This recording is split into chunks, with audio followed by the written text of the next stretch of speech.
What's poppin', players? Welcome back to a TwoPennyGames React. This time, the Xbox Developer _Direct 2026. Good enough. Fuck it. I can't anymore.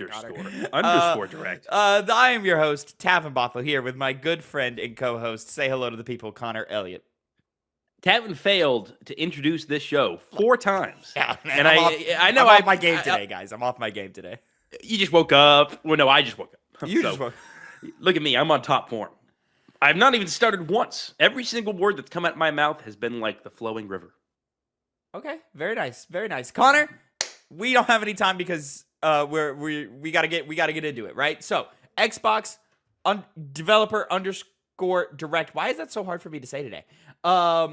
They are coming at us with FABLE. Fuck, dude, what is wrong with my mouth today? FABLE, do the tongue twister. Forza Horizon 6, Beast of Reincarnation gameplay direct from the studios. So 2 from Playground being FABLE and Forza Horizon 6, and then 1 from, what are they called? Pokemon. Who's doing it this time? It's the Game Freak. Game Freak. Jeez, man, I'm really off my game. This is a terrible episode. No. It only gets terrible when the showcase starts, and we'll see if it's a boring one. Because there was also a secret game. No, they haven't confirmed There's a heavily secret rumored game. Secret game. Every single Xbox Developer _Direct has had a secret game be revealed, usually with a shadow drop. Not always, but usually with a shadow drop. So, and they usually announce these things with 4 games like ahead of time. So we always usually get a 5th. This time they've only done 3. So you assume we're getting 1, and it's going to be the standard 4 games that we usually get anyways, right? That is true. And I think it's going to be Fallout 3 remastered.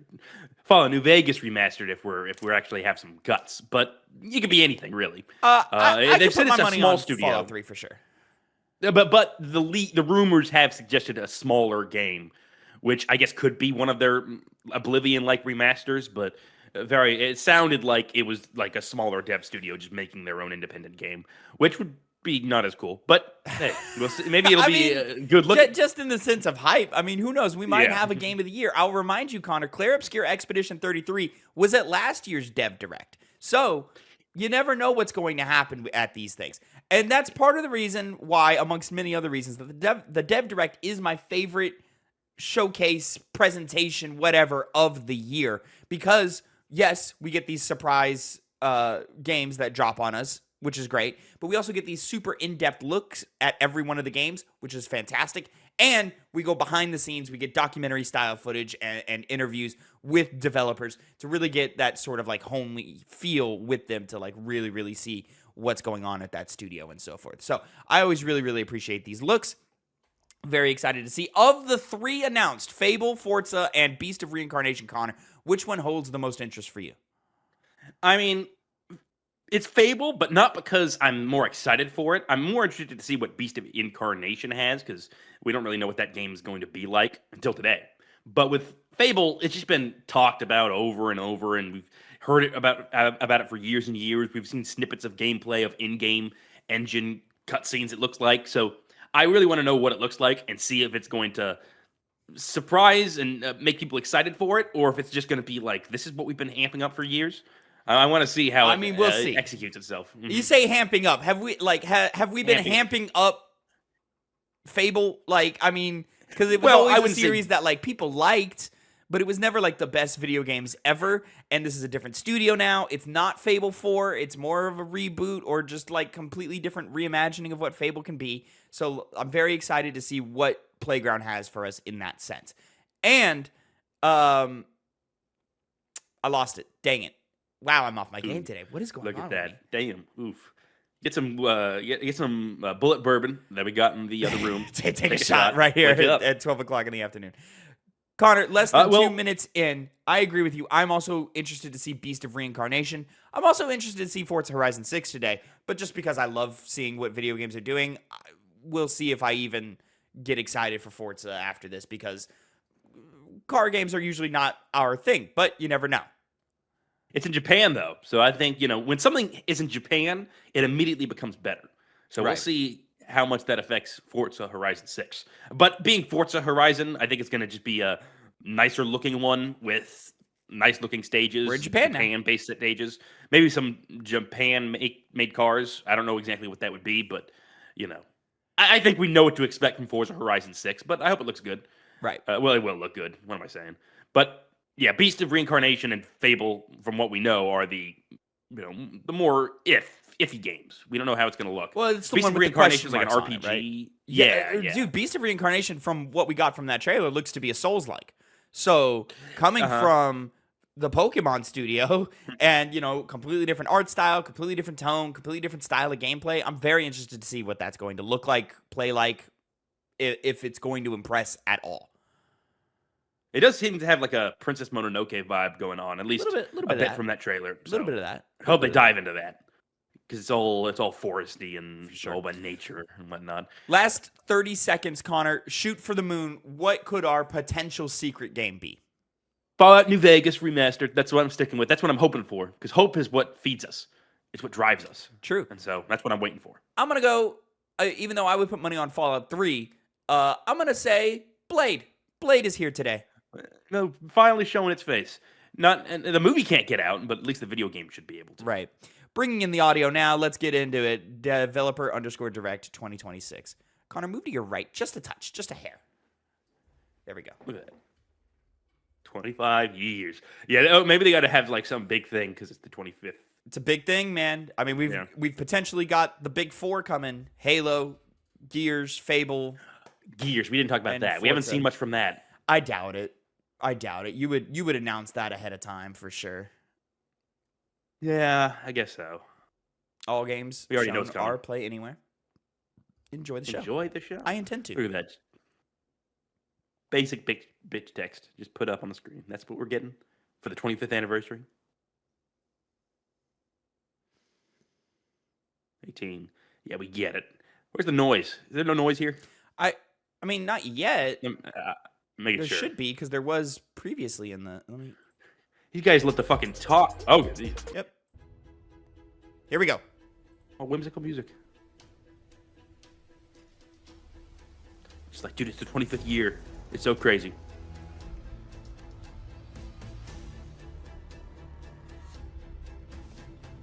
$25 years at Xbox. They're looking to make a splash this year. They made a splash last year. That's why they don't got the heat this year.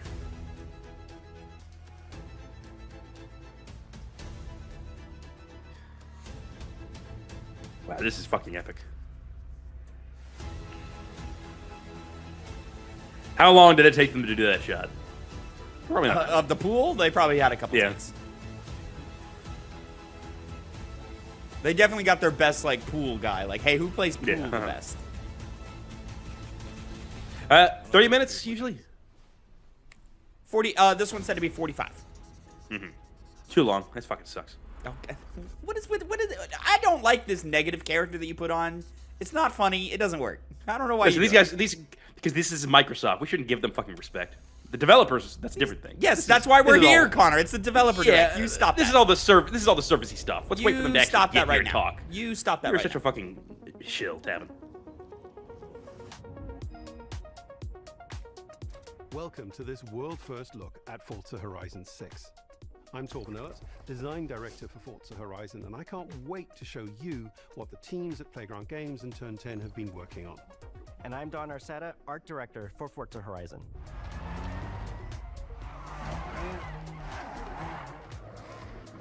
I don't think you're supposed to knock over the cones. It's a celebration of beautiful cars, maybe I'm wrong, hit music, and breathtaking locations around the world. And now we're taking you to the place we've wanted to visit for a very long time. Japan. Japan! It's like Ghost of Tsushima. We designed a campaign that really focuses on your journey. You don't start as a superstar of a festival open or world. a racing champion or even a rookie. You'll start out as just a tourist in Japan. Your first goal is to join the Horizon Festival by completing the Horizon qualifiers. After that, you'll rise through the ranks, unlocking wristbands as you complete races in faster, more exciting cars. I love my wristbands, Connor. At You the like end wristbands. of each round, you must prove you're ready to move up by completing spectacular events to unlock your next wristband. These include classic Horizon showcases and our new Horizon Rush events, where you show off your skills on thrilling obstacle courses, like this one. Tokyo Drift. Look at that ray tracing, Connor. When you finally They like their earn your graphics. gold wristband, you get access to Legend Island, an exclusive region of the world with unique events, tracks, and areas to explore, and that will be a true accomplishment. Throughout that journey, all of Japan outside the Horizon Festival is yours to explore at your own pace. So, let's talk about the location we've all been waiting for. Oh, yeah, Japan Tokyo. is the ideal location for our biggest, most exciting game yet. Full of beautiful landscapes and stunning contrasts of rural and urban, modern and traditional. This is our largest map, full of verticality, diverse biomes, seasonality, and breathtaking driving experiences, elevated by Japan's unique car culture. So we knew from the start that we wanted Compacts. to deliver the most compelling and authentic game possible. To help us create those experiences in-game, we sought out advice and insight from people who've lived with Japanese car culture their entire lives.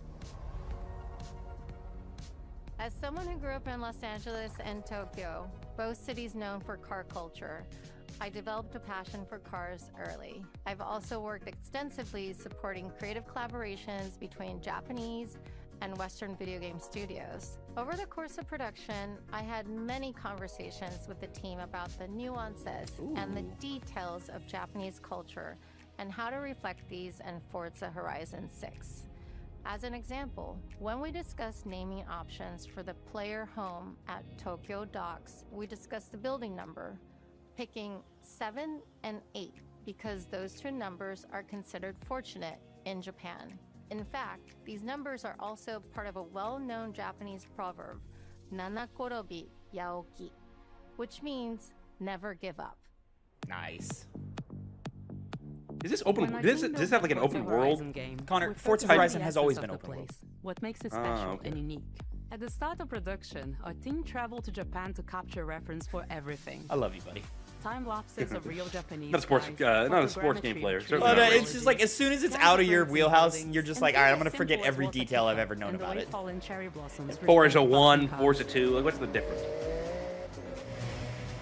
From these references, we then worked to capture the soul of those places, adapting it for Horizon's open-world gameplay.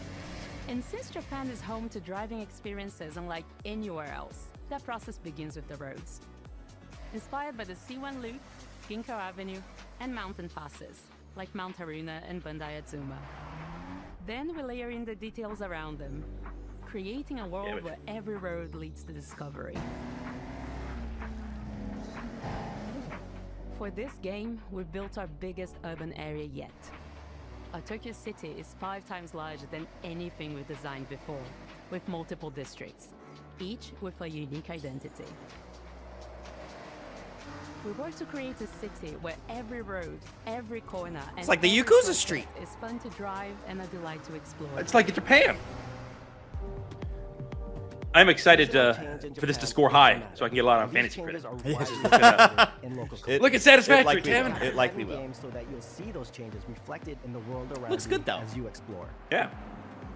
This is bread and That butter. sense It's of gotta look good. exploration is at the heart of the game.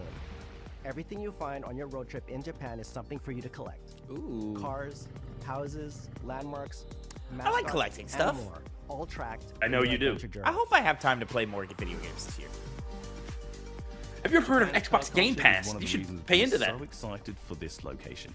And Forza Horizon 6 will feature more than 550 cars at launch. Those cars will have new body kits, new Forza Aero, and the ability to paint liveries on windows. We've also fully overhauled our roster to be better balanced across all performance classes, from D to our new top-end R-Class for track-focused cars.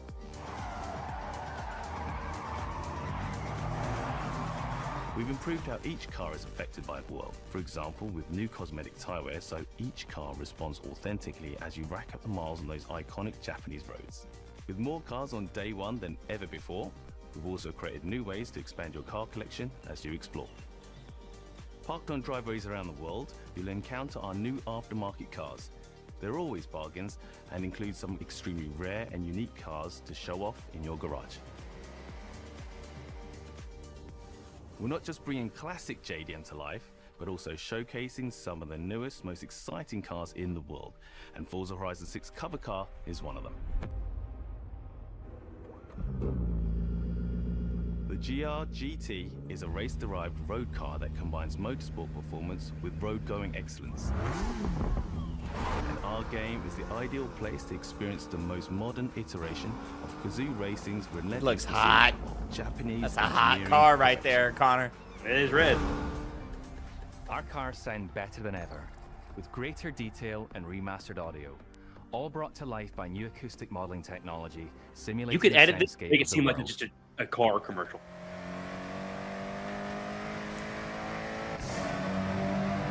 Remember when that local news channel was sent in pictures of Red Dead 2? I was literally just gonna bring that up. I was thinking of those videos where like people show their grandmother GTA and they're like, "Oh my god!" Yeah. They could do that with this game.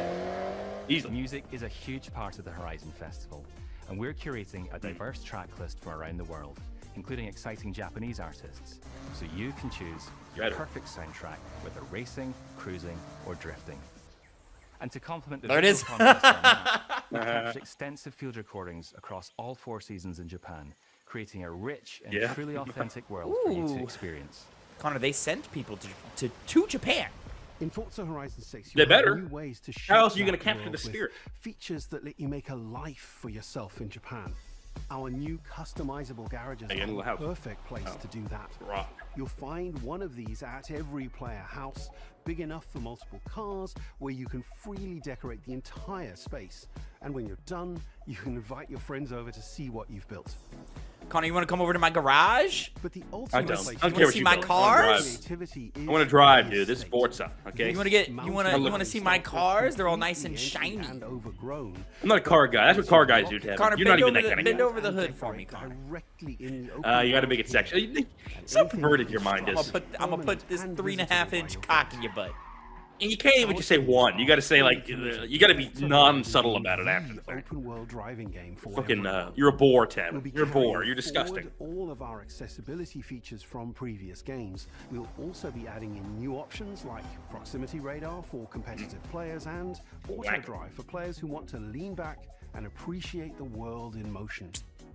Losers. Our major new See, accessibility Sony out here feature wasting is times customizable with high AI. contrast mode, making The Forza open team's world just of got it. Japan visually accessible to everyone. Yeah, if we hear about AI, I'm not playing this game. I'm removing it from my fantasy critic list, as a matter of fact, if I hear anything about AI. So you can Okay. play No, together. no, I'm not. Japan is world-renowned for its car meets, like Daikoku, and inspired by these experiences, Forza Horizon 6 will include new, open-world car meets. These are places where you can show off your cars and characters, download tunes Connor, and you wanna go liveries, park in a and parking lot even for a buy couple copy of hours? the cars you see. You go to the players, yeah. Head out together you and to me? explore Everyone to see like, where wow, you your can car's so find cool, classic Connor. events and Middle of the street night, races you and our me, new park, Toge parking, battles, iconic nighttime races, park for a little bit. and Be like- Japanese mountain passes. It's like that scene from the first Fast and Furious We movie. can check out the back seats. With new shared experiences. Wow. It's like we're at a car Horizon dealership Time now. Attack We can circuits. check out the back seats, Connor, These are in the middle of the seamlessly night part in an of the empty open parking world. lot. Oh God, No fuck loads, off. no Get matchmaking, fucking long enough. just a Jesus true Christ. social experience. Well, I don't have a Your dirty friends mind like and you, the a rotten leaderboard. mind, I don't know what a you're talking poisoned about. mind. Oh, I don't know. Together is easier I guess I just and more hear rewarding things and than I ever. think they mean something. Forza fans are incredibly creative, making everything from liveries to race events and scenic locations to Hell yeah. explore. To support your creativity, we've added the ability to start building from anywhere, as well as loads of other player-requested improvements, all of which are also available in the estate and the customizable garage. We also know you love to collaborate, so in Forza Horizon 6, we're making building fully multiplayer. In Horizon Collab, you and your friends can build anything you can imagine together. See, now why is it so hard for Halo to do this? I don't understand. Oh, Everyone I don't know, here at Tavin. Playground Games and Turn 10 Studios. Maybe Playground hope Games you've just knows what enjoyed they're this doing. first look at some of the new features we've been working on, and that you're as excited as we are for the game. We'll be launching on Xbox and PC on the 19th of May. If you're a Forza Very fan on nice. PlayStation, we'll be Close by. welcoming you to Japan later this year when our PlayStation version is ready. For now, though, stay stay tuned for more PlayStation updates later about this the year, game they say. over the coming months. And Gotta get thanks that for joining us. We Microsoft can't money wait first. to see you in Forza Horizon 6 as we discover Japan together. Didn't show crash mechanics. Not very fun. That's the best part. You know it too. Connor, you don't want Ramming to into people. crash. Why would you want to crash your car? They're crashing to you. That's Oh, the point. you can crash into me, baby. Yeah, keep saying it, buddy. Think of what to do next with a Beast of Reincarnation. That's what's going next. Oh, I'll show you a reincarnating beast. Oh, T-Rex? No, Connor. Oh, It's like of course. Gundam. I don't know. You know, we haven't seen it. Well, maybe it's a gun. That was a cute The difference- tease. That was cute. That was cute. Yeah. Dude, what if you could pilot them? Ooh. That'd be crazy. See, it's gonna be. See, it's Beast of Reincarnation. I knew it. All right, over to Game Freak. I'm gonna see what this is all about. They're gonna finish with Fable. If there's a secret game, Connor, it'll be in between, and the little window will bounce into the frame like it always does. Nah, it'll be at the end. I know what I'm talking about. 皆さんこんにちは。ゲームフリークのゼネラルプロデューサー大森茂です。 Or freak ここは東京にあるゲームフリークのオフィスです。ビースト・オブ・リンカネーションはかつてない新しい体験を作り出すことに主眼を置いたゲームフリーク独自の取り組みギアプロジェクトから生まれた新しい挑戦です。Year project. これまでもポケットモンスターシリーズのほかソリティバ、ギガレッカーなどさまざまなオリジナルゲームタイトルを世に送り出し Expecting him to just go, 世界観 and の then 構 continue 築に onwards. 挑戦しています。ビースト・オブ・リンカネーションはまさに新しい体験ができるゲームです。遠い未来、文明崩壊後の Wolf had little 手軽に flowers 侵 on. 食された日本。 Oh, he's got like a forest tail. RPG というゲームプレイ Yeah, I have a dog in there. Tavin just goes, woohoo. この美 Can't し stand く this 過 guy. 酷なビースト・オブ・リンカネーションの世界 Ahsoka. で皆さんにも臨場感あふれる A 冒 little 険 double jump. を味わっていただくことができればと心から願っています。 Robots and monsters. これまではポケットモンスターシリーズでバトルプランナーやサウンドマネージャーを務めてきました。ただ新しいゲームに挑戦 Like したい music in the という background. 強い衝動もずっとあったんです。 It is good music in the background.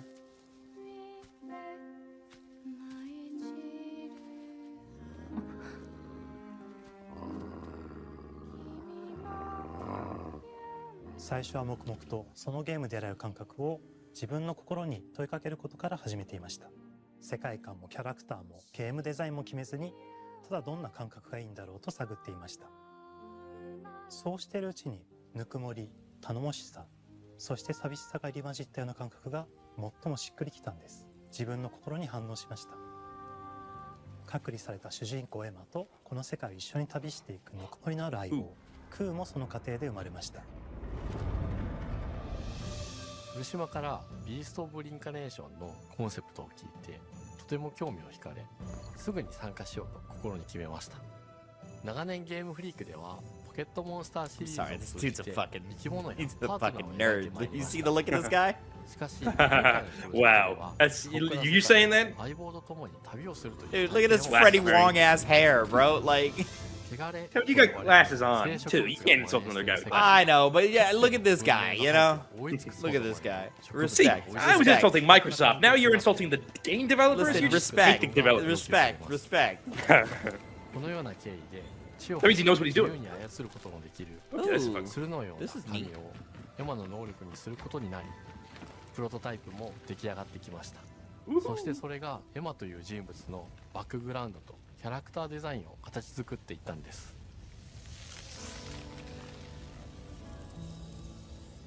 Dude, it's like the Avatar hair when they're fucking. She's fucking the Holy dog shit. right now. 真摯に向き合ってきました。 Yeah. That's what they got. Yeah, that dog was coming. そんな中核となるモチーフとして植物を選びました。 Oh, Sekiro. ただ単に美しい植物を風景で表現するだけではなく、遊びにも植物を取り入れました。しっくりとくるモチーフを見 I like 出 the し、 color in the ゲー attacks. ムデザインとモチーフを紐付 Connor, け we る are ことは playing Dark Souls 2 right now. A lot of darkness. A lot of just blacks and browns, you know? What game is it? in Dark Souls 2? Dark. Dark. Get it? Oh, okay, fair. But I like that the enemy was attacking and the green was popping out. It looked real bright. It was neat. エマとクーの姿を思い描いた時、自然に支配される世界の舞台として日本がぴったりだと考えました。日本の昔から続く山々に囲まれた自然豊かな風景と SF が入り混じった世界をエマとクーが歩く姿を自然にイメージできました。さらに植物をモチーフとした重要な存在として植物と動物が融合した生物でもある腐食体も出来上がっていきました。 Connor, you're gonna spend the whole game fighting the animals and plants, and then at the end you're gonna team up with them to fight the machines. Ah, you're already seeing the vision. Because the world was destroyed because of technology. There we go, I get it. 世界の舞台を作ると同時にエマとクーの物語を作り上げていきました。ストーリーの舞台は西暦4026年の日本です。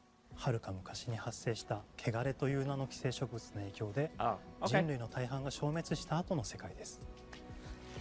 エマは腐食体を狩り、その汚れを自分の体に封じ込めることができるという特別な能力を持っています。That's cool. ただそれがゆえにエマは恐れられ、人々が住むコロニーから隔離され暮らしています。エマと彼女の相棒となるクーは日本の東の地で出会います。Oh no, he's hurt! そのクーの目的がこのゲームの謎の一つでもあります。名前は何だ？クーだ。クーから目を離さない方がいい。ああ、分かってる。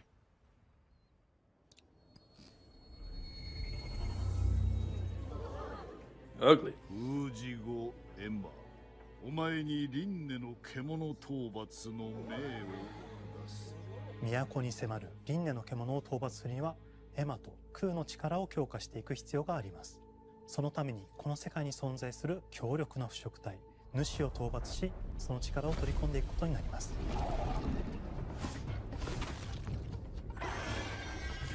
汚れを封じることができるエマにしかできない特別な役目です。腐食体はこの世界の畏怖の対象であり、最も象徴的な存在です。汚れに寄生されて巨大化していった生物たちです。エマとクーが戦う強力な敵です。腐食体は汚れを吐き、その巨体で世界を蹂躙していきました。腐食体の中でもひときわ大きい主と呼ばれる存在は植物を操り、自身の支配地域に汚れの森を呼び出します。汚れの森に入ると周囲の環境がガラッと変わります。手強い腐食体が襲いかかり、プレイヤーの行く手を阻むのです。そしてこの世界にはゴーレムというもう一つの勢力があります。ゴーレムは過酷な世界を生き残るため、かつての人間が魂を機械の体に転送した姿です。2000年の間に凄まじい戦闘技術を身につけましたが、一方で魂は劣化してしまっていて暴走しています。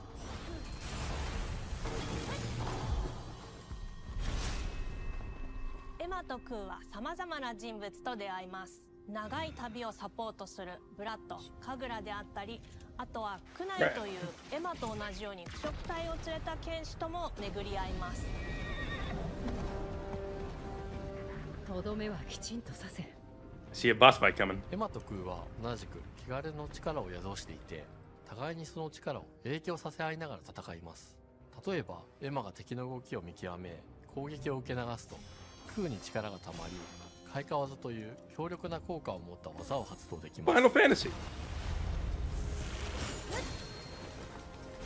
そして開花技を放てば、さらに次のアクションの選択肢に幅が広がります。例えばある開花技を使うと、エマは彼岸花の大輪を咲かせ、その大輪に跳躍して兜割りを行うことができます。また別の開花技を使えば敵を縛り、強力な闘技を敵に叩き込むことができます。開花技の選択中は時間がスローになり、考える時間が生まれます。ターンベースの RPG コマンドのように考えることになります。スキルを磨くほどにエマとクーの連携は研ぎ澄まされていきます。互いに補い合うことで2人は常につながっているんです。エマとクーにはそれぞれスキルツリーがあり、エマが行動すればクーに影響を与え、クーが行動すればエマに影響が与えられるようにしました。またエマとクーの親密度が上昇するにつれて、装備できるスキルも多くなります。様々なスキルを組み合わせることで独自のプレイスタイルを作っていくことができるんです。さらにエマとクーを結びつける霊秘石やエマが受け流しを行った際に発動する刀の効果を It's a really like interesting world and design. I wish it had like a more unique art style to it. Yeah, I see what you mean. It definitely is more of the world design, yeah, rather than this art design. Like with all the, like, the flowers and the vines and everything happening. Like I just wish that like there was a little bit more sauce in the look of it all. Yeah, rather than just like a more just photorealistic type. Yeah. Style game. Yeah, it doesn't lend itself as much as maybe a because they're falling a little style. short in that sense. But like, I'm enjoying what I'm seeing though. Yeah, I am too. I think they may have done that just because, you know, it's different from what they usually do. That's fair. It also just may be easier to make because it's giving a lot of like Stellar Blade to me. Yeah, I know. Yeah, you know, so that's a good comparison. Looks more interesting than Stellar Blade, but it looks like a more unified vision than Stellar Blade for sure. さらにビースト・オブ・リンカネーションは発売初日から Xbox ゲームパスでプレイ可能です。ぜひウィッシュリストにご登録ください。ゲームフリークが挑む渾身の新作。From what I'm seeing, I feel like it might be like Clair Obscur from last year, where it relies on like how you're able to build out your characters. It seems like they're, you know, in terms of the gameplay, offering some nice customization. We'll see. You made the Final Fantasy VII remake reference there, and I kind of see that mixed with like a little bit of Sekiro, Stellar Blade, like just more action type stuff. So that was a great showing. Summer 2026. Good. Okay, that was a good showing. I have a better idea of what that game is, and I'm interested to see more. You're right, Tavin. Here it is. We didn't bounce in. We just Double Fine. Oh. Pottery.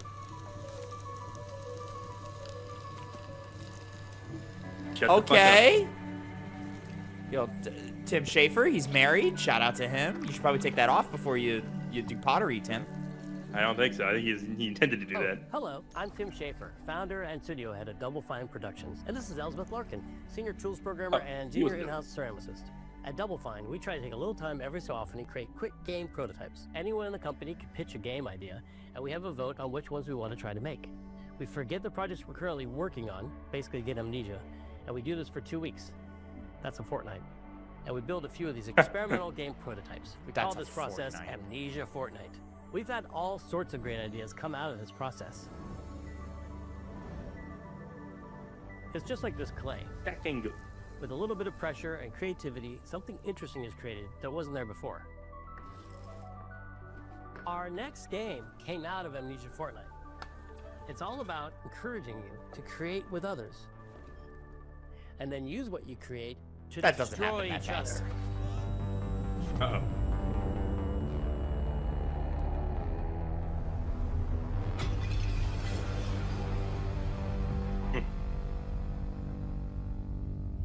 Don't worry, it's easy to make a new pot if you're playing Kiln, our online multiplayer pottery party brawler. What? They always do weird stuff.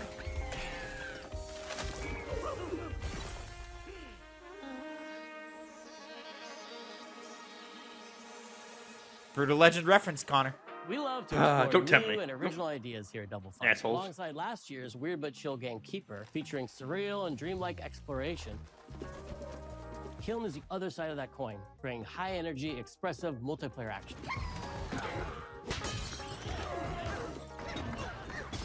It's been a long time since I've seen a game like this. Creativity with this next game. Derek Brandt's Yeah, I don't. The little bits they've shown so far, I'm like, what's going on here? Yeah. Smashing pots.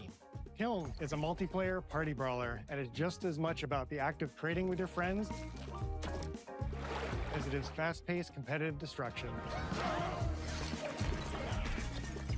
Just whoop each other's We built ass. this game to respond to your creative design choices, as well as your relentless cruelty to anthropomorphized clay pots. What is happening? I don't know what's happening on the screen right now. I've spent my career as a concept artist, focused on coming up with unique characters and environments at Double Fine. But I also play a lot of action titles, which got me wondering, what would a game look like that included not just the cathartic element of destruction and action, but the equally cathartic act of creation I was familiar with as an artist? I stumbled on the answer one day. What better solution than a pottery wheel?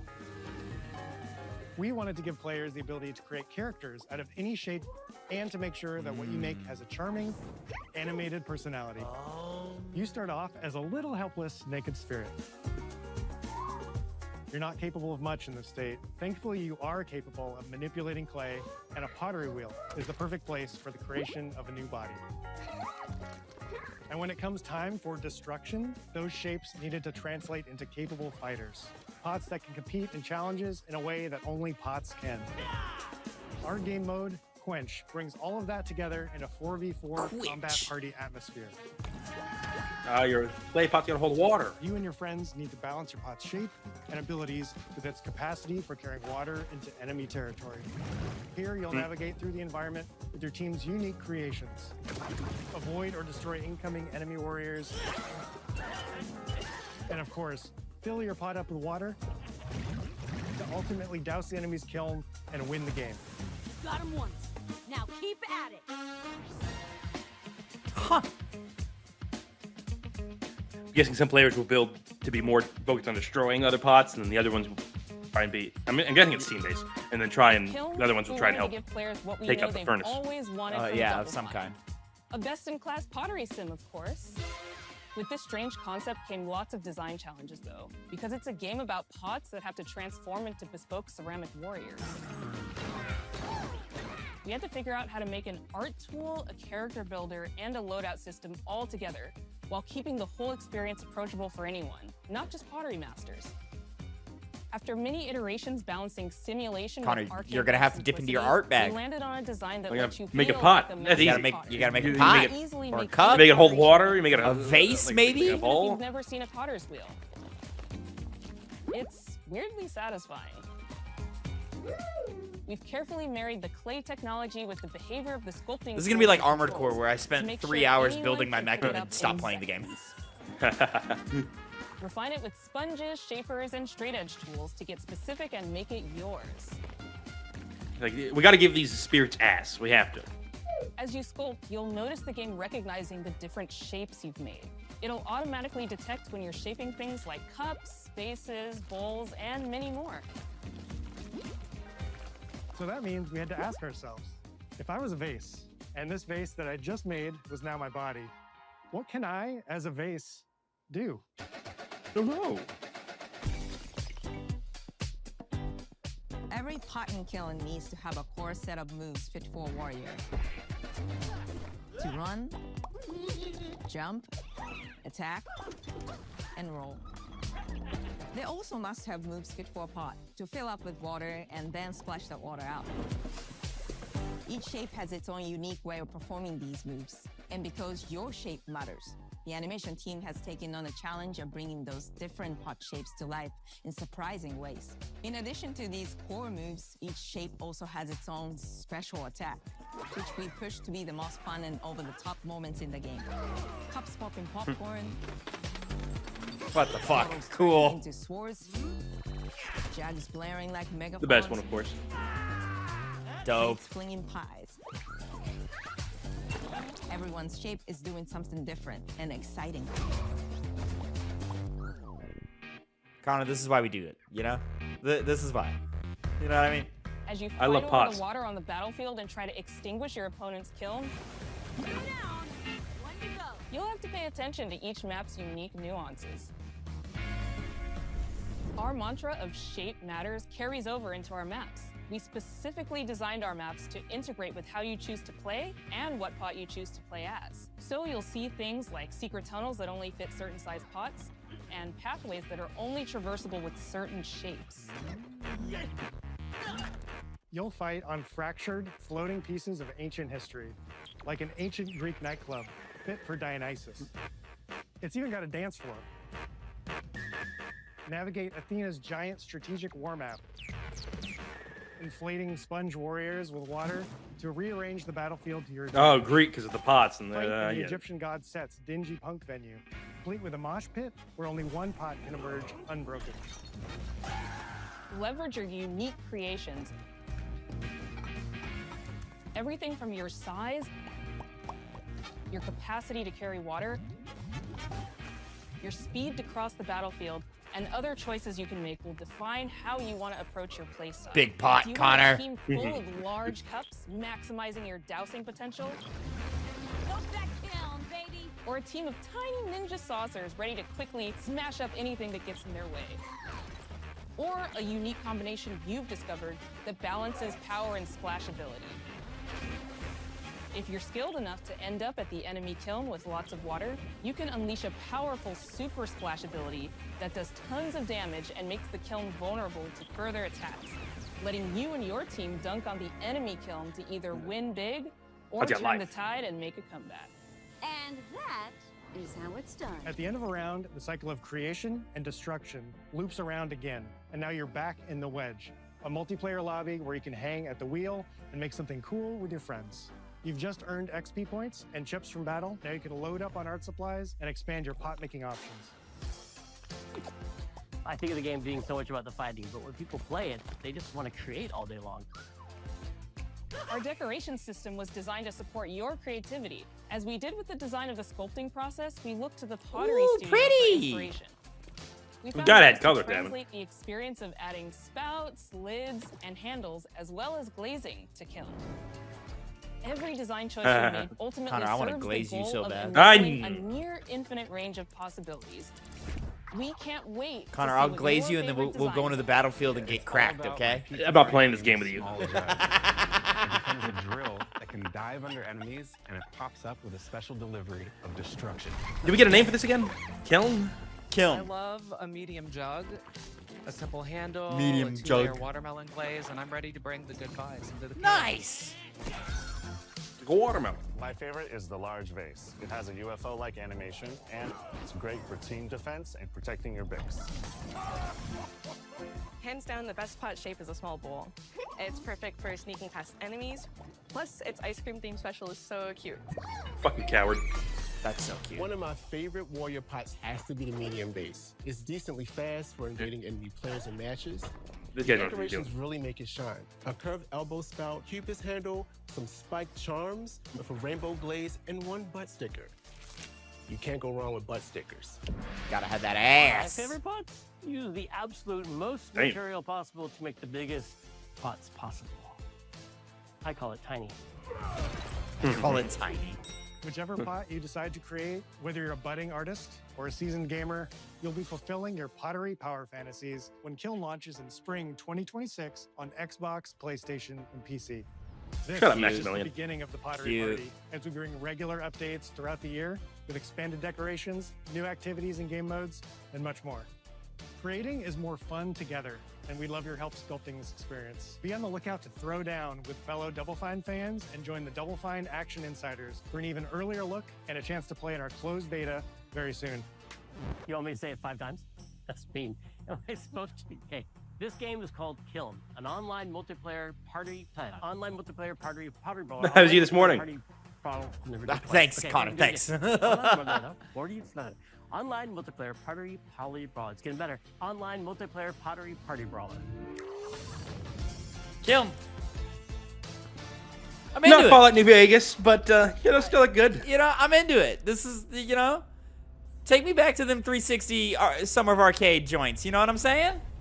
Unfortunately, Tavin, we have to move on to Fable. Britain. We see a lot of buck teeth. We're gonna see a lot of bad teeth here. God, I hope so. Hi, welcome to Playground Games, where I'm thrilled to share our very first deep dive into a game we've been making here for a really, really long time. Yeah, you're telling me. Fable. Connor, this game was announced when we started the Playground Games is podcast. renowned I know. for fun, Crazy. immersive, and visually stunning open-world experiences. Since 2010, we've been developing the Forza Horizon series right here in Royal Leamington Spa. Since when? A charming Leamington. little town in the middle of England. As Horizon has grown, so have we. Over the past few years, we've built a new team to carry that reputation into a new genre that we are incredibly passionate about. FABLE is Playground's first open-world action RPG, and we couldn't be more proud to be carrying on the work of the legendary Lionhead Studios, the original creators of the franchise. And although our game is a new beginning, I think what we're making is really faithful to the spirit of the classic Lionhead trilogy that we all love. Okay. Peter Molyneux's going to come in at some point. At the heart of our game is a simple, recurring question. What does it mean to you to be a hero? Be a hero. Our game is about choices and their consequences. It's packed with action, drama, British humour, moral dilemmas, and quite a few chickens. All of this combines in a fairy tale which could only be FABLE. In classic FABLE fashion, you begin the game as a child, growing up in the sleepy rural village of Briar Hill.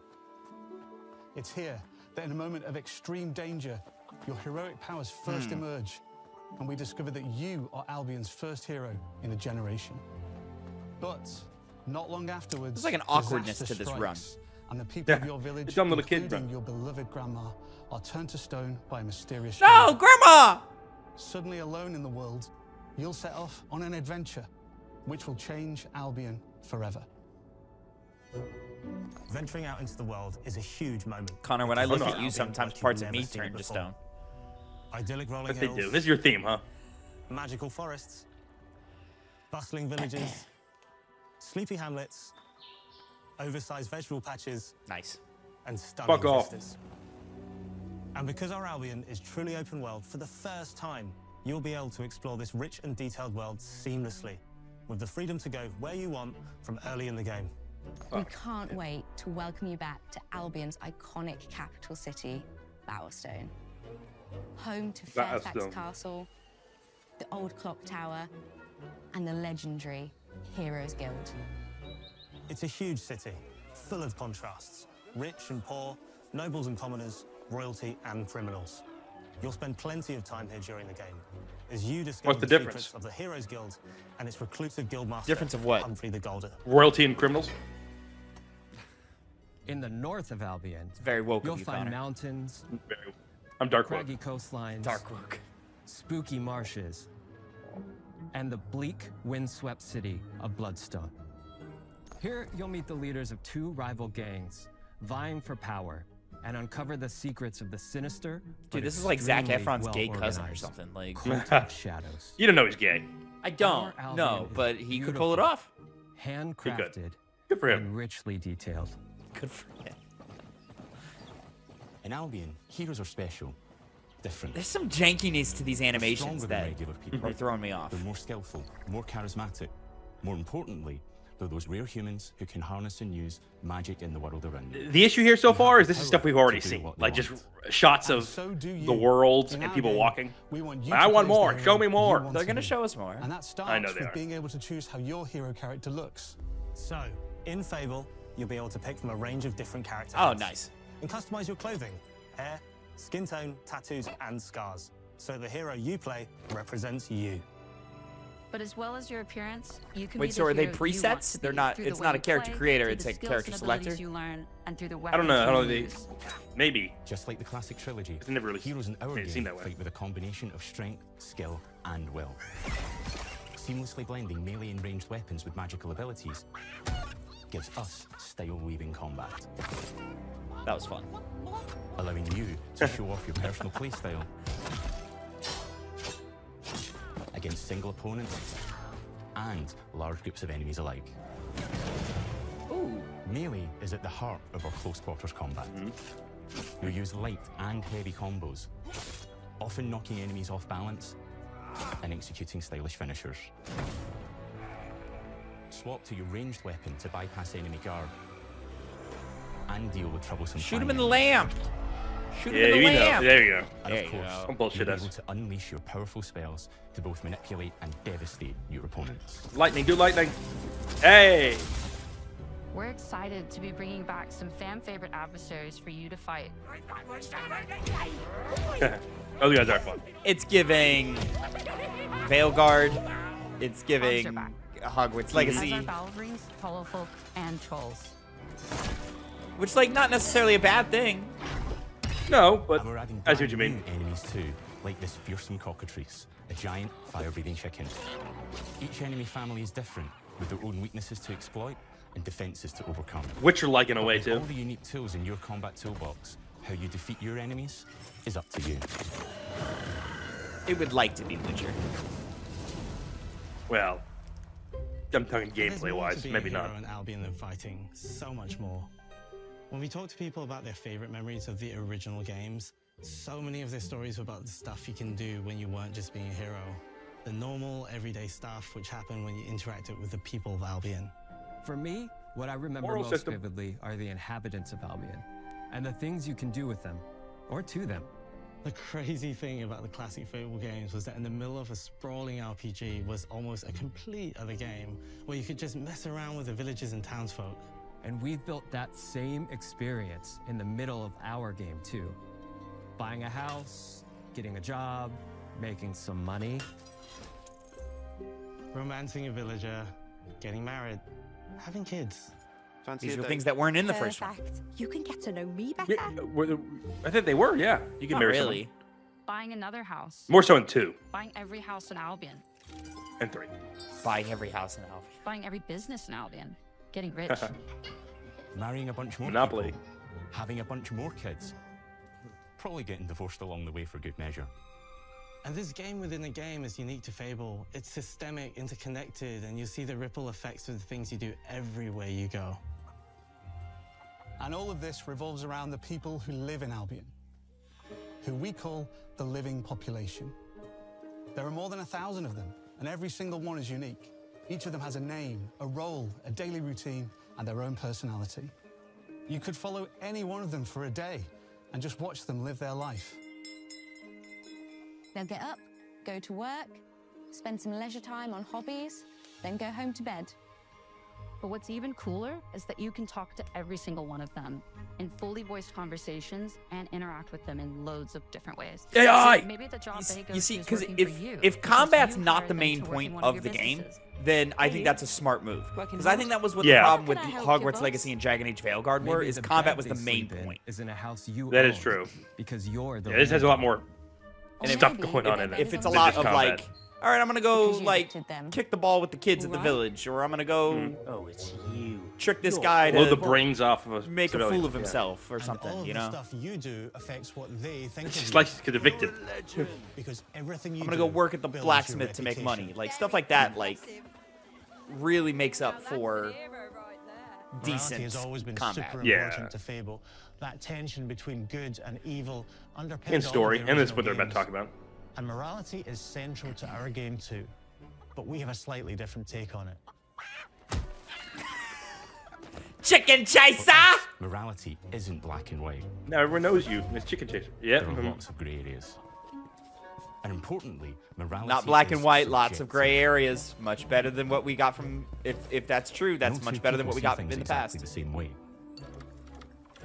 Bye. And that's how it works in our game too. Everything you do earns you a reputation.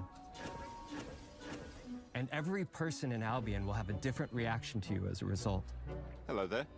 Yeah, we get it. You're rich. They'll remember Esther, things no. you did directly to them. Oh. They'll love you or hate you for the choices you make, and they will always tell you why. Although, usually from a safe distance. Our game will never judge you, but the people of Albion will. Connor, you're gonna Loudly. roast so many villagers with fire. I already know.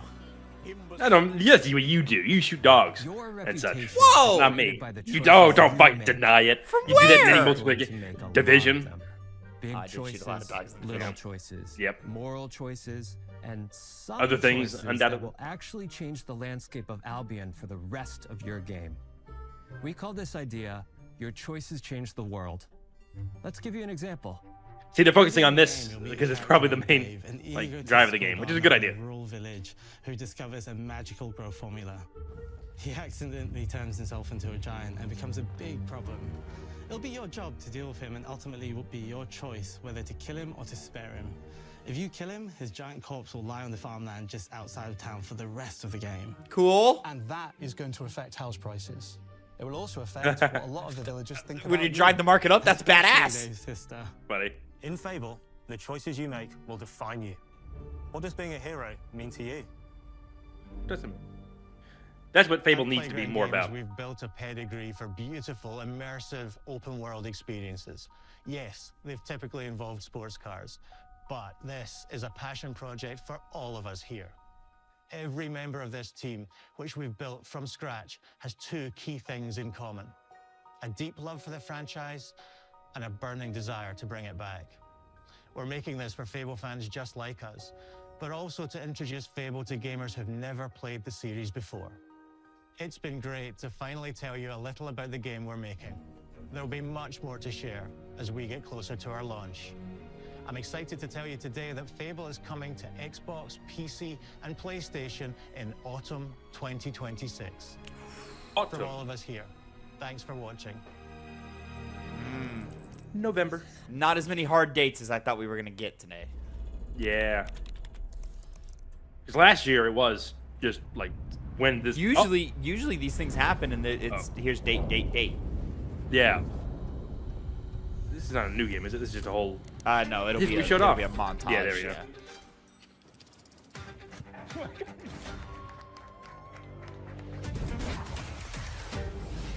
This is a multiplayer party brawler and is just as much about the act of trading with your friends as it is fast-paced competitive destruction.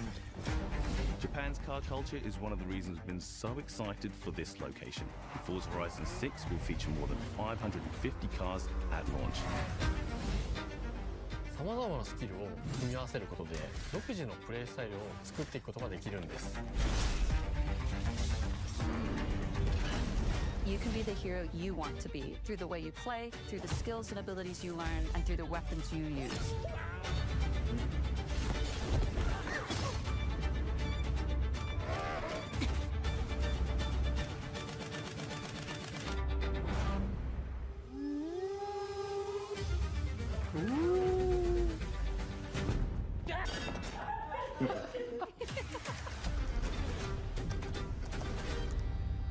Thanks for watching. And now we will fire 9,000 more people. Jesus Christ, Connor. That's not out of the realm of possibility. Keeper didn't sell, so Double Fine, this better work, you know? There we go, Who are you? ladies and gentlemen. We're watching the IGN show. The Xbox developer underscore direct has wrapped up. And, yeah, listen. Quite boring. No, I don't think so. No, this one I will say did feel like, oh, it's another one. In terms of these, I didn't feel as special. It didn't feel as special as we have felt in the past. But I think overall, that was a really solid direct, and it still reflected a lot of the reasons why I love this particular direct a lot. Now, I think just like a lot of like the collections of games that were or the collection of games shown today just were not the like most like incredible games ever, but I do think all of them looked quality. With the exception Forza Horizon 6 looks like a banger. It's not in our, as you said kind of It's earlier, just not in our wheelhouse. I mean, it's not in my wheelhouse. I've not really played a Forza Horizon before. In my head, I walked away from this developer direct saying, oh, I want to play all 4 of these games, which that in my mind says mission accomplished, right? I would like to touch sticks on Forza Horizon. I would like to touch sticks on Fable and on Beast of Reincarnation and especially Kiln, right? And so in that way, great. We did our jobs here. But I didn't walk away going, ooh, I can't fucking wait for that game. You know, like I did with Expedition 33, like I did with Hi-Fi Rush back in the day, like I've done with different titles back in the day.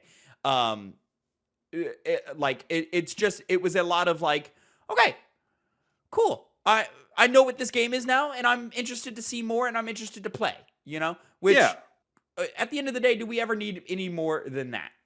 Connor, what did you Especially think? with, I thought it was fun. You know, yeah, there weren't any games that were really like heavy hitting. I mean, Claire Obscure, for example, last year was the big one.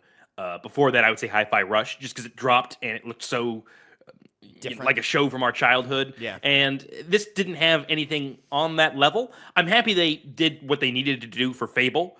which I will see what the reaction is from people online, but it was smart to focus on the elements that make Fable Fable rather than the combat, which is not historically what that game is known for. And doing that, even though I know combat's going to be a very heavy focus, and that might not be the best thing, because it does, like you said before, which is it's not bad, but it looked like Veilguard, which is a game that I dropped off on pretty quickly. Yeah. Because the story and the characters didn't hold me as much as it should have. But Fable seems to be making up for that part because the world seems interesting. I don't, you definitely could have kids beforehand, but doing the whole family and it was a thing economy. that came later. Like for reference, we've only played Fable 1 for the game club, so that one is fresher in our minds. But yeah, family, kids, owning real estate, all of that came in 2 and definitely in 3. I did a lot of it in 3. Yeah, and that's the part that's the most fun. I'm happy they're really making it to where the world's impacted by those decisions as well, like with the giant guy. I'm interested to see what else it's got going for it in that regard. And then, of course, as far as the surprise game goes, I know for a fact people aren't going to be the most excited for Kiln, but it looked very fun. It was incredibly creative, and it's as long as you can get a group of people together, like friends, it has a lot of potential. Even though it's marketed as a multiplayer game, I don't really particularly see it being a game that a lot of people go and play just with a bunch of randoms. But certainly like a friend game, like that are very popular nowadays in the multiplayer space. This is our for the next 2 weekends, we're gonna load this up and jump into a Discord call, and we're gonna make the time to like play this game and have a blast with it. And then we'll probably put it down and probably never touch it again, right? But I didn't get the feel of like we're not trying to like make this any more than it needs to be from Double Fine. I think they were like, hey, we had this really cool idea, we're having a lot of fun with it, come check it out, like and enjoy it for what it is, right? And Double Fine, that's their wheelhouse right now. I keep saying wheelhouse. I blame you for that. But they're not big games. They're not games that are supposed to go on for over the course of a year. So it fits with their image. As long as people will buy the game, because Double Fine, of course, isn't in not a good position right now, I don't think, with making money. And they've never really been the big heavy hitters in the games industry. And like I said, they don't need to be. I mean, but in this day and age, in this day and age, and it's scary being under Microsoft right now. Yeah, but that's why I respect them a lot, because Kiln, when you're in that space, maybe not doing the best financially, that's the kind of the last kind of game I would think to make, but they're artistically minded. And so, and within that, they make a fun looking game. And I hope that does financially well. Right. That's my biggest concern with that game. Oh, like, well enough, I guess. I'm what I'm hopeful for is that Xbox leadership is passionate about having studios like Double Fine under their umbrella enough to where when big bad Microsoft comes down the ladder and saying, hey, you need to make more cuts and layoffs and closures and stuff, that they're like, okay, sure, but we need to protect this because this is what we want the heart and identity of Xbox to be, right? And that's my like big spectacle games like your Halos and Forza Horizons, right? That will sell and will impress on the AAA level. But here is a smaller studio who sort of adds an artistic credibility to our brand. And that's my issue, where I just can't really perceive Microsoft thinking that way. But I hope they do. That's why I'm more hinging on the financials. Xbox leadership, I'm saying. So like the Sarah Bonds and the Phil Spencers and so forth, as opposed to the Satya Nadellas. So well, let's dive in from the top here, Connor, and let's talk Forza Horizon 6, something that I don't think either of us have a whole lot to say. Certainly looks beautiful. I liked a lot of like some of the different like accoutrements that they were showing off. Your hangar, your little customizable garage where you could show off all your cars, pulling up to like car meets and connecting with friends in that way, and bringing your friends into your garage. All that's great. 550 cars at launch. Which is the most that they've ever had.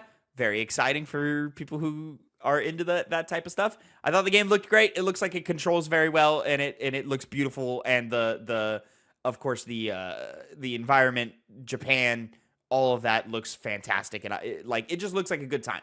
I would like to put hands on sticks on it, but if anything happens in around the May 19th date, then it's just gonna fall off for me personally. Yeah, unfortunately. And see, that's the thing, right? I've always seen the Forza games in general as being like higher art, but similar to the Madden games, where whenever they come out, it's just updating things about the game, but the core of it still remains the same. This is not an insult on this one, because the things they add to it really do seem to, besides graphically, which is of course always an aspect to it, just increasing the scope and size and the little things you can do within it. It always seems like they have a better grasp on how to advance their game that you can't really change up at the core of it. I mean, you're driving a car. It's going to feel... game feel, that's where my oversight is, because I don't really play these games, so I don't know how they feel game to game, but they just look the same. Yeah. And so I assume they play the way they present. It's hard. And that's what's crazy is I think these games are really hard to present because it's just cars driving. And so it's hard to like make that look cool for an audience, especially an audience if they've never played a Forza of any kind before. So I think they did a really good job here of being like, hey, we have a campaign. There is progression. You are building something. You're creating something for yourself.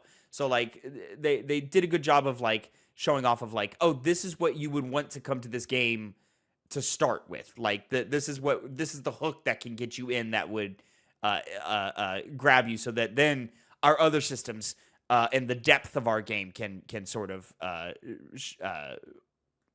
get you addicted. Yeah, and I think I want to play this game, but as you said before, it depends on what's releasing around that time. A lot of games don't really have hardline release dates yet, so that's very subject for me to immediately jump onto whatever the other big May game is, as opposed to this one. Do we have any of the Forza games on our game club? No. No, racing games as a whole is a huge blind spot for us. So yeah, I would be totally down to like dive in and see what we should do. That one I think should come with like a little bit of research. Like we should do a Google of like, if we were to do this, what should we, because like, should it be a GT? Should it be a Forza? Should it just be a Forza Horizon? A whole Need for Speeds, or anything like that? So yeah, that would be something that I would be definitely interested in jumping into some more and discovering what that's all about. I'll say, because this is like a mode that I've just been in for the last couple years now at this point, of like, I'm just really interested in trying new stuff right now and like exploring different genres and getting out of my comfort zone and doing different things. That's why like Power Wash Simulator was a big thing for me, or like things like Cult of the Lamb, where it was the village simulator, was more interesting to me than the action roguelite game, where it's like, I've played 1,000 action games. How many more action games do I need to play? Just because it's familiar and do that. I kind of like the idea of like building the car collection and customizing the garage and going to the car lots with the friends and stuff like that, and then just exploring that and just running laps and stuff like that. So we'll see. I mean, and it's in that style of like why Tony Hawk landed on my top 10 last year, is because I was like, oh, this is scratching an itch that I have not scratched before. And so there's that. Maybe this will do that. Maybe this will do that. Moving on to what was next. Beast of Reincarnation from Game Freak, makers of Pokemon. 3D action RPG. Looks good, man. I think it looks quality. I think we're sitting in that realm of a Stellar Blade. Hopefully, in my opinion, better than Stellar Blade. And go ahead. Oh, I was going to say, looking at this game and how it's being marketed as opposed to Stellar Blade seemed to be far more just visual rather than getting into the game system. Of course, they were selling tits. Yeah, they were, and they knew they were. But this one, I have a lot more hope for it, especially now after seeing it, because customization seems to be very dynamic. And in these kinds of action games, especially ones where it seems like you're using the same weapon, you're using the same set of powers, building out your character is really where it's going to matter. And it seems like, especially with the inclusion of this companion who levels up and has their own skill tree alongside you, that it has a lot of potential for making up for what I was seeing in this game, which is that the basic hitting and the parrying on their own don't really seem super impactful or satisfying. But like when they talked about the parry system of it having certain effects when you successfully parry, it seems more on the side of how that affects the enemy in terms of status effects, in terms of damage, extra damage that it causes, rather than necessarily waiting for them to do a certain attack and then having a nice satisfying feel when you successfully parry it or parry a number of attacks in large succession, especially because it seemed like it was more like big heavy hits rather than a lot of ones that are coming at you and you have to deal with as they come, like a Souls game even. Yeah, like the act of attacking and parrying seemed to feel more basic. Like it's nothing that is gonna like impress or make you go like, oh fuck yeah. But the inclusion of sort of like using the dog as you build up with parries and attacks, and then using the dog for these heavy hits that come in, and sort of like you made mention to it in the middle of the direct, sort of like a mention or a sort of like how Final Fantasy VII Remake has been doing its things, where it's like, we build up the meter, and then when we get the meter, we use that for the real attack, is interesting. This seems a little bit more action based, and like the attacks you are making in between the big moves mean more here than they do in 7 Remake, but that could create a really interesting balance. I think what really is impressive about this is the world, is the potential of story and narrative here, and traversal as well, and just exploring this world and really like being immersed within it and whatever is happening within it. Like that's where I think like this game is kind of shining. I said it in the middle of the reaction of like, I wish it did have like a more unique art style to it, something that I could point to and identify it like on its own. Whereas like this, I think could kind of fall to the wayside with its art style being a little bit more kind of based around like what all of these Souls-likes have been for the last like X number of years. Like it looks like 100 other games I've seen before, but what they're doing with it looks unique to it. So does that make sense? I don't know how to describe it. Does.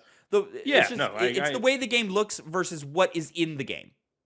Again, I mean, to compare it to another Microsoft developer direct game was Hi-Fi Rush. It just looked, again, like it was cartoony art style, which you have tons of cartoony art style games. Like you have tons of photorealistic games like this one. But it was the way it was animated. It had that old-timey feel to it, the 2000 cartoons feel to it. Almost also kind of a mixture of like Into the Spider-Verse type of animation with kind of how it looks to a degree, and also like lots of moving parts constantly going on around the world. And of course the added benefit of it being a rhythm game, and so that factored into it. That was able to make an interesting style within the style of, a typical animated type video game. So yeah, I get what you're saying.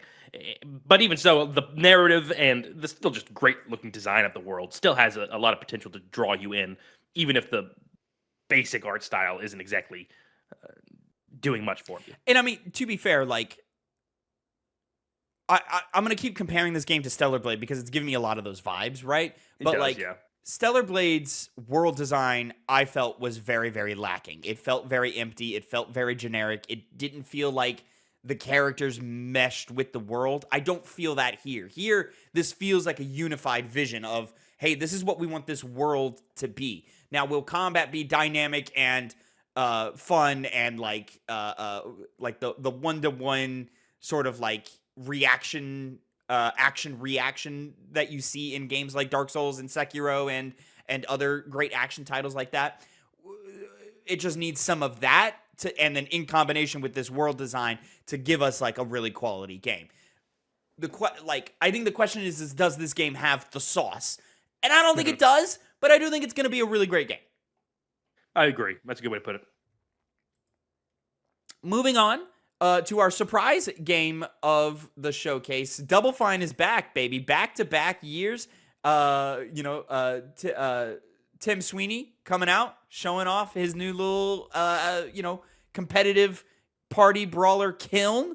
Very, very interested in this. Connor, this was the most interesting game for me out of the showcase, just because this is what I really like about video games is when we get weird and kooky and fun, right? Like let's have some fun here. And that's exactly what this seems like. I like the dual nature of the creation and the destruction. They want you to care just as much about forming the pot and making your own pot and customizing it and then taking it into battle and then having the fun competitive multiplayer. It very much harkened back to like old like Xbox 360 Summer of Arcade for me. It reminded me of games like Happy Wars. Remember Happy Wars, Connor? I do remember that. Yep. You know, and just a million other games like that. Games that we really haven't seen this generation that much. I mean, what? Foam Stars? Like is what comes to mind. Like even last year, like we had Pyre, we had Peak. Peak was, you know, last year, but you know, I'm talking last gen. But yeah, you're right. Like stuff like that, where like you don't see studios making games like this anymore. And that's why I love Double Fine so much, is they are always going to go left and just do something out of the box and creative and wacky in a way that only they can, which is fantastic. And the fact that go ahead. Oh, sorry, go on. Oh, the fact that they're diving into, you know, builds in a game about you playing as pottery and it working, you know? When I saw, like, because the thing about this game, when you have, I'm going to say it again, games like this, is you see something and you go, that's what I want to play. Me, I like the flail. When the flail came in, I was like, you know what?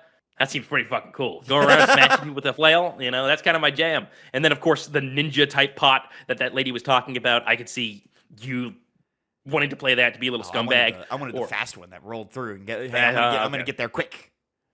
But also, I mean, they were showing ways that you could approach the game that I wouldn't think of, like having a bunch of the little small guys that can just gang up on somebody and just beat the shit out of them, even if it's a big giant pot. And of course, the big pot's just, of course, being the biggest threat for the very basis of the game, which is putting out that kiln. You can see that coming in those hype moments if it is able to generate them to say, the big pot's coming, we got to get rid of it because it's going to, you know, win the game that way. So I was saying earlier, it's about how you play with your friends more so than random people, but it has a potential for just it to catch on with an online community and get some life breathed into it. Now, maybe not life breathed into it in the same way we would think with a lot of other multiplayer games, because I don't see Double Fine supporting this for a long time. I feel like they'll just release this game. It'll have a ton of features, a lot of ways to make it fun and interesting, and then they'll move on to the next thing, which is a good thing, because nowadays it's very hard to keep satisfying a multiplayer space. And it's better just to be that game that comes in and makes a statement and then leaves, and everyone always has just a nice taste in their mouth after it's departed. So, nice style. I feel like there's going to be a lot, especially on the internet, a lot of people that are going to be like, a game about playing with fucking pots? This looks dumb. But I think for the most part, people will see that this is just a very fun game, at least from how it's being presented here. For sure. It gave a lot of, like, I can imagine, you know, you talk about like the little pots ganging up on the big one, or oh shit, the big one's here, we gotta move. It's all like the breeding ground for creating moments with friends is very, very like primed here. Where like I can imagine very much like, oh, I die early, and then you and Phil get into trouble, and you're like, Tavin, we need your help. I'm on the way. I'm coming. Come, hold on. You know, like a lot of stuff like that. I will say the creation systems, from what was shown today, the creation systems made a lot of sense to me. The actual like gameplay didn't.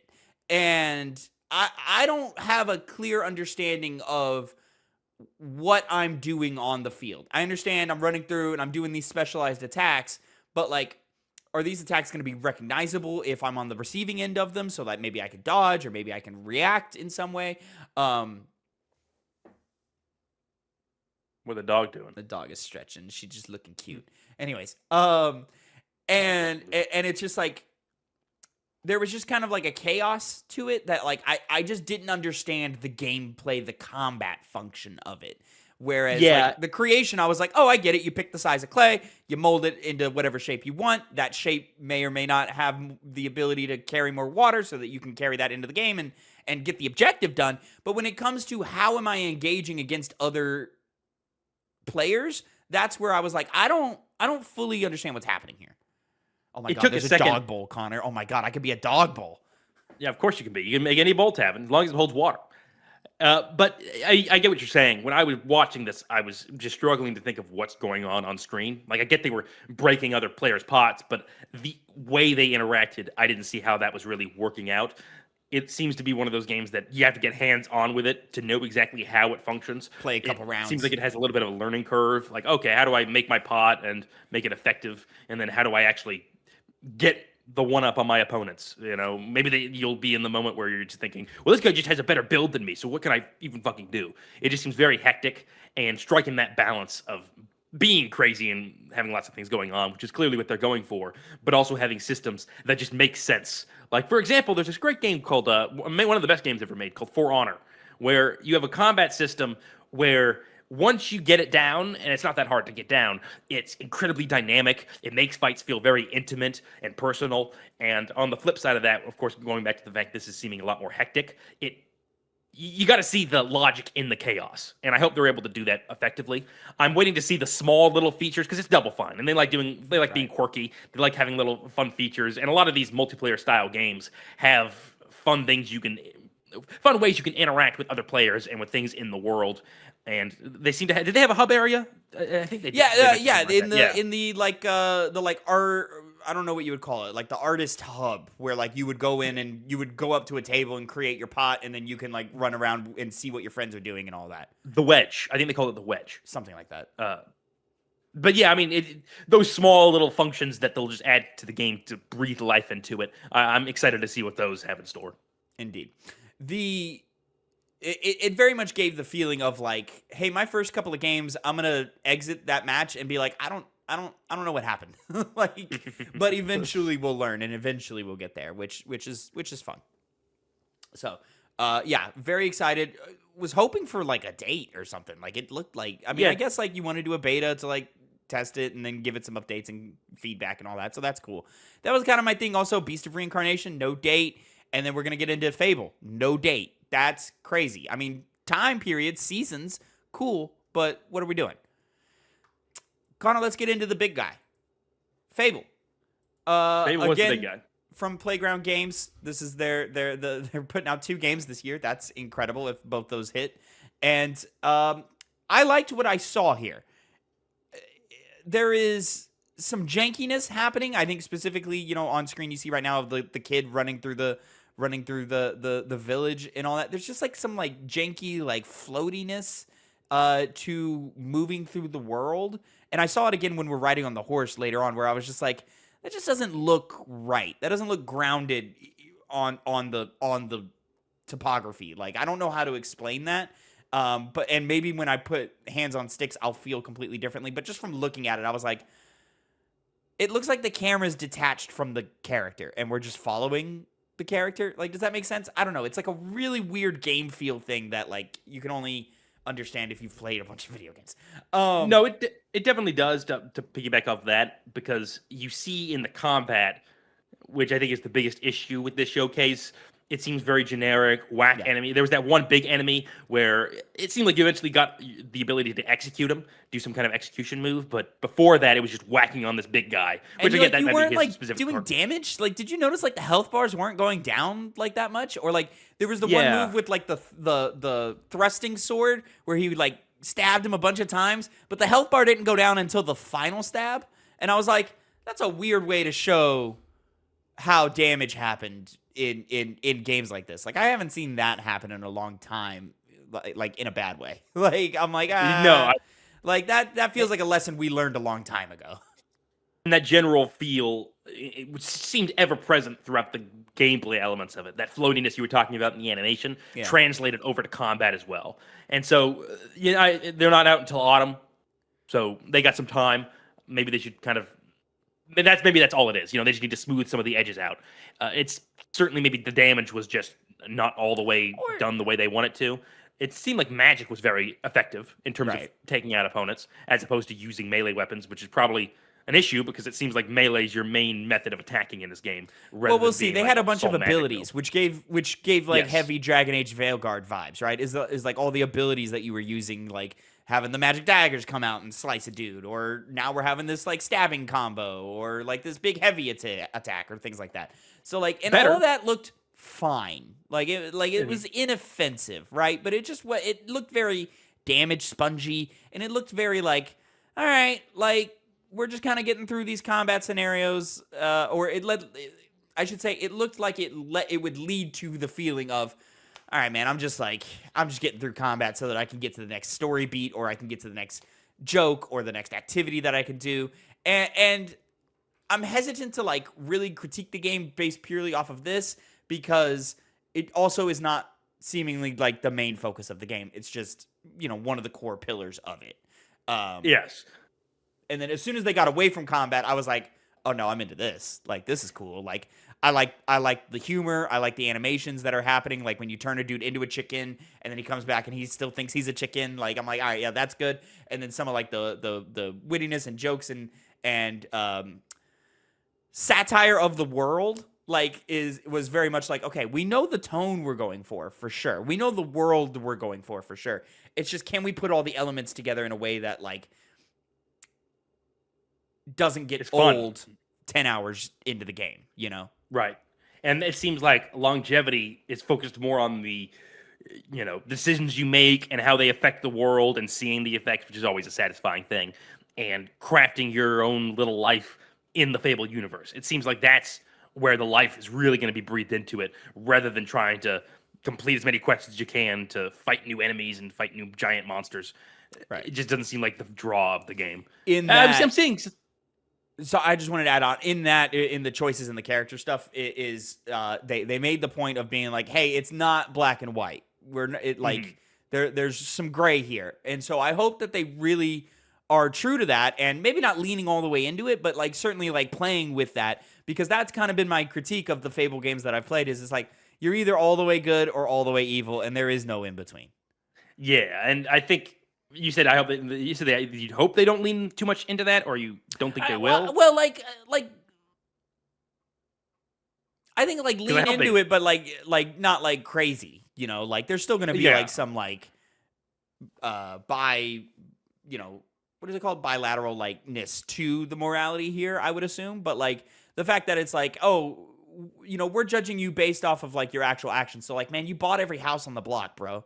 You fucking monopolizing like piece of shit. It's stuff like that, as opposed to like, in old Fables, it's like, are you gonna let a bunch of sick kids die, or are you gonna, be the patron make a brothel? Saint? Like stuff like that. So like, I really hope it's more of like people just kind of being like, I don't know, this guy's kind of rubbing me the wrong way, or like, oh, hey man, he picked up some trash off the street. Hey, good looking, bro. I like that. And that's where it kind of affects our stuff, but we'll have to see.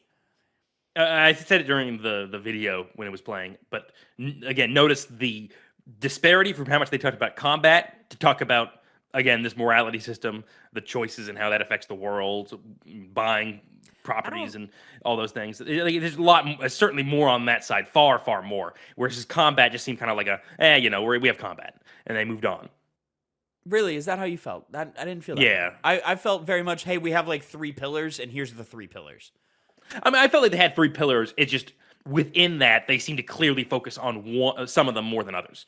Combat being the farthest away, which is when you think of these kinds of games, usually you think of them as being very combat forward. Yeah. But maybe that's not necessarily the worst decision either, because, there's a lot of action games that just kind of get boring very quickly. We've been bringing up the Veil Guard. I think this looks a bit more interesting, mainly because, from a combat perspective, solely because the abilities seem like they aren't just other forms of damage. They seem to be effective at actually taking out enemies when they were using them here. And again, where you were talking about the powers, I think a lot of the gameplay depth lies in that. But again, we'll have to see. I thought we would see a bit more humor in this showcase. I have no doubt the game will have that like British humor that they kept talking about, but it didn't really show it that much in this showcase. I think that's again, that might be a victim of like setups and punchlines and what the format of the show is. Like, we don't have the time to set up all these jokes and give you the punchlines on them, right? Like, so and they're also trying to talk for their showcase, so want to cut down on the words. Exactly. So yeah, here you get 2 lines of dialogue, and then you get to turn a dude into a chicken, and that's it. But like the punting the chickens, and then the chicken chaser coming back. I like all these things. These are fun. These are fun. Chicken chaser. The way they showed your reputation kind of reminded me of what Outer Worlds 2 is doing with the flaws system. Is like as you're doing things, you're getting these things. I'm like, all right, this is kind of neat. This is like a unique kind of take on it, which is what I want from games here on. So, Connor, any last things to say about the Xbox Developer _Direct 2026? I guess I'll just say it was a nice showcase. Not one of their best, certainly not bad or even okay. It was good. It was fun. I had an enjoyable time watching it.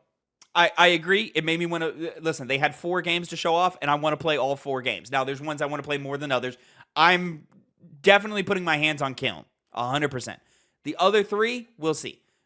And they rank in different ways. And it's just a balance of personal interest versus like quality of game and what I think those are going to do. So we're going to see when all of these games come out, if they all make it this year, which